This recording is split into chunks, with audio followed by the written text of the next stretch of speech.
சூர்யா நடித்த சிங்கம் 3 படத்தை தொடர்ந்து சாமி 2 படத்தை இயக்க இருக்காரு ஹரி. கௌதம் வாசுதேவன் மேனன் இயக்கத்துல துருவ நட்சத்திரம் மற்றும் பாலு பட இயக்குனர் விஜய் சுந்தர் இயக்கத்துல ஸ்கெட்ச் ஆகிய படங்கள்ல நடிச்சிட்டு வராரு விக்ரம். இந்த படங்களை முடித்த கையோடு ஹரி இயக்கும் சாமி 2 படத்துல நடிக்க இருக்காராம் விக்ரம். இருமுகன் படத்தை தயாரித்த தமின்ஸ் பிலிம்ஸ் நிறுவனம் சார்பில் ஷிபு தமின் இந்த படத்தை தயாரிக்கிறாரு. இந்த படத்திற்கு ஹாரிஸ் ஜெயராஜ் இசையமைக்க இருக்காரு. ஹரியின் ஆஸ்தான ஒளிப்பதிவாளரான பிரியன் ஒளிப்பதிவு செய்ய இருக்காரு. சாமி படத்தின் முதல் பாகத்தில் விக்ரம் ஜோடியாக நடித்த த்ரிஷாவே சாமி 2 படத்திலும் முக்கிய கதாபாத்திரத்துல நடிக்க இருக்காங்களாம். இப்போது இந்த படத்துல இன்னொரு கதாநாயகியாக கீர்த்தி சுரேஷும் இணைந்திருக்காங்க. விக்ரமுடன் கீர்த்தி சுரேஷ் இணைந்து நடிக்க முதல் படம் இது அப்படின்னு சொல்லலாம். சாமி 2 படத்துல 2 கதாநாயகிகள்ல யாருக்கு முக்கியத்துவம் அப்படிங்கிற கேள்வி தற்சமயம் எழுந்திருக்கு. கீர்த்தி சுரேஷ்க்கு தான் அப்படின்னு சொல்லப்பட்டிருக்கு.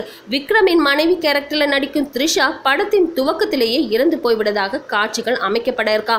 அதன் பிறகு விக்ரம காதலிப்பவராக கீர்த்தி சுரேஷ் கேரக்டருக்கு முக்கியத்துவம் கொடுத்து திரைக்கதை அமைக்கப்பட்டிருக்கிறதா சொல்லப்படுது. இந்த நியூஸ் பத்தின உங்களோட கமெண்ட்ஸ் சொல்லுங்க. மேலும் நேட்டிவி ஃபார் யூ சேனலை சப்ஸ்கிரைப் பண்ணுங்க.